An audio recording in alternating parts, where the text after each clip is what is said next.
The point I'm trying to emphasize that I also had the frustration, but when I come from one who had worked with both the AU, the regional ECOWAS, I was regional director for small arms and light weapons, and then the UN Bamako Initiative, the UN POA 2001.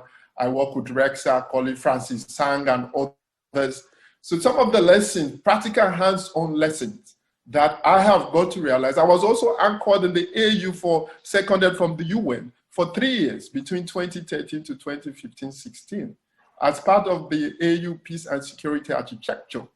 Now, what I got to realize is that, one, the AU itself, as you did say, why are we not putting our taxpayers' money into the Continental Trust Fund, the APSA Trust Fund, so that that can be helped? For example, there are beautiful AU Peace and Security Council decisions which led to the establishment of the Military Stabilization Intervention in 2008 in Somalia, AMISOM. AMISOM is a role model because where we don't have the enemy, we don't see who is terror.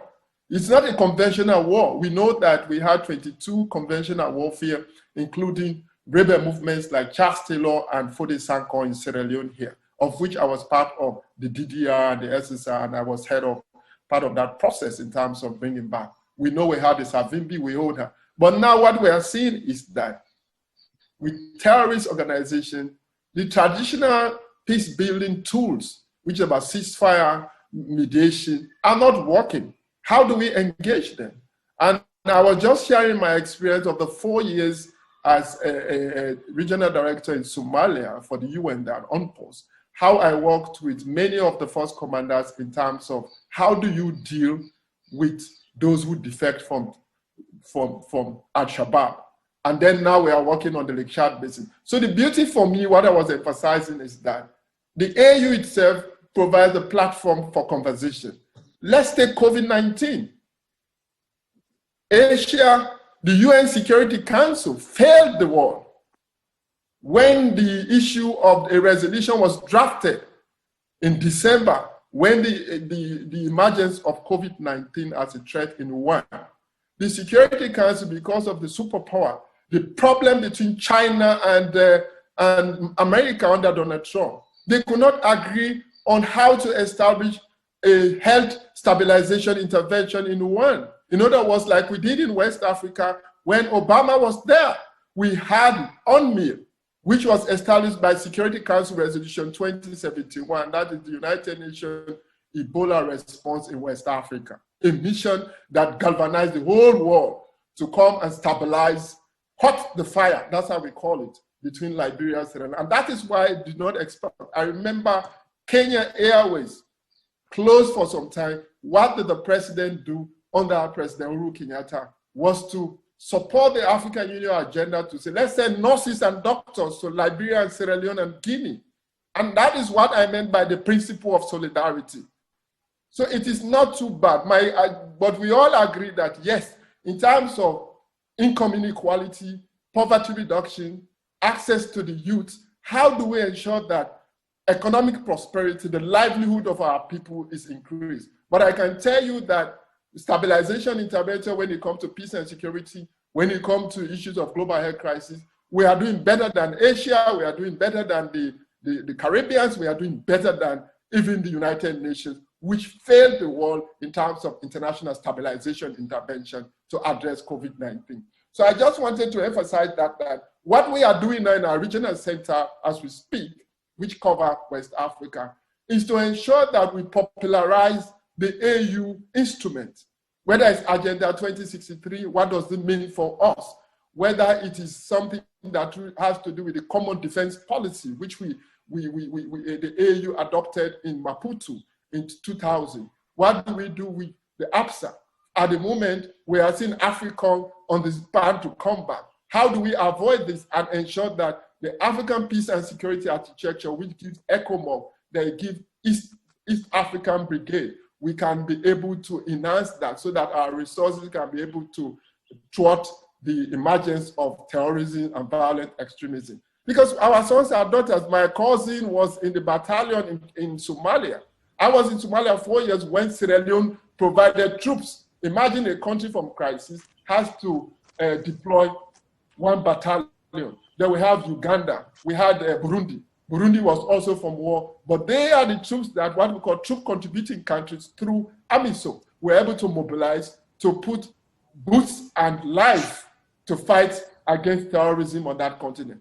That is what I'm talking about. In other words, it is not too bad, it is not too glory, but the normative frameworks are there, and we are leading on peace and security intervention, including global health crisis with our AU CDC.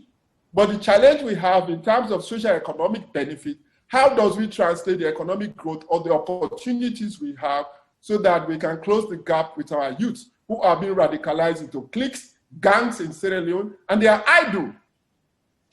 Okay. And that is my emphasis. And I think that we have policies that can be able to address that. And that is what our focus is now, like the moderator is saying, how do we close the gap between policies are there and implementation so that our youths cannot migrate to Europe. We can make sure that we build their capacity for the future we want, the Africa we want. And that is why I like the theme for this year. We will like to go up close and personal with Prof, given the circumstance that we have. We have a few questions that we would like to throw to Prof at this moment, which is, I mean, Prof is known to be a very, very vocal person across the continent, and he has made quite a lot of contributions in terms of leadership and how best African leaders can, perform and do well by the African people. We want to ask you, Prof, specifically, given the circumstances, you have traveled very far in African continent, and you have seen the struggles of the African youth today. If you were 25 years today, what would you be doing differently? Let me say, first of all, that we can never afford the luxury of losing hope. Hope must always be there. And we must also recognize that the world is a little bit different from 20 years ago when about 30 years ago when I was a young student. But the reality is, from where I sit, is that the majority of the young people today do not have the consistency that is needed to fight for a cause. Younger people now have a duty to be a lot more organized. They have a duty to work in collaboration with institutions which are carrying out the agenda of the youth. They must try to delink themselves from this culture that has now permeated Africa, where the duty of young men and women is to write proposals to Western organizations and carry out the agenda which is in the forefront of the European agenda. They must engage governments in a creative manner, in a manner that opens their eyes rather than inflame their anger. It is also incumbent upon young people to have a long-term view of the things that they want to engage in. And I also am of the view that there are too many youth organizations which are engaging in different activities and they are not coordinated. So coordination is also a very important thing if you want to be felt by those who are in power and even by the private sector. Those are some of the things that I would ask young men to do a lot more differently than we did in the earlier days.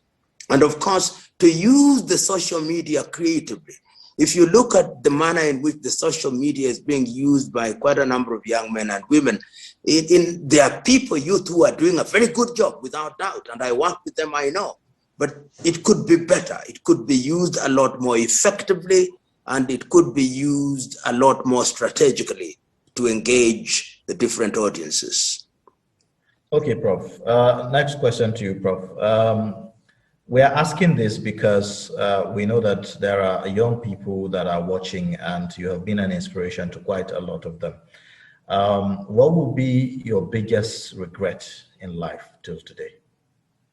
I don't allow myself to regret. but one of the most disappointing things, the thing that disappoints me most, is the inability of individuals in political leadership to recognize that their countries can only grow if they take care of their young men and women. That really disappoints me consistently. And whenever I see leaders in Africa, particularly in the political class, engaging young people, it gladdens my heart. And there are few leaders who are doing that. John Magufuli, the late, was doing that quite effectively, the one that I know. I know that President Kagame was doing that quite effectively. President Hage Geingob doing that quite effectively. Mosisi in Botswana doing that quite effectively. And I know that my own foundation, the Pierre Lumumba Foundation, has been received quite well in Sierra Leone, which tells me that the administration there is also sensitive in Gambia. But overall, you find that there are people who think that youth can only be dealt with by tokenism.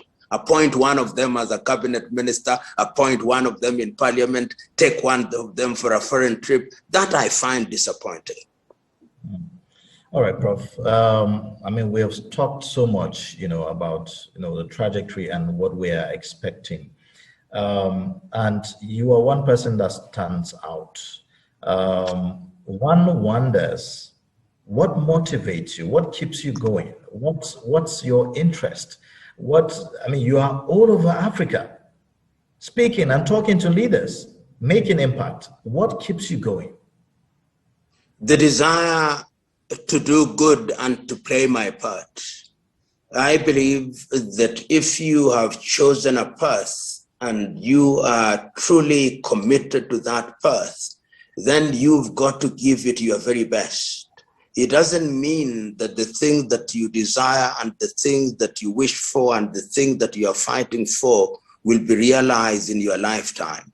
But choosing what you have identified as worthy and capable of making a contribution to the quality of people's lives is what is important. And what I've chosen to me is that I am convinced that Africa is only going to realize their potential when her young men and women are properly and creatively engaged, and that it therefore is incumbent upon those who are in political leadership to recognize this. And this is why I talk to leaders directly, urging them to do the things that will instill discipline, moral discipline, and discipline generally in our young men and women, because leadership is by example.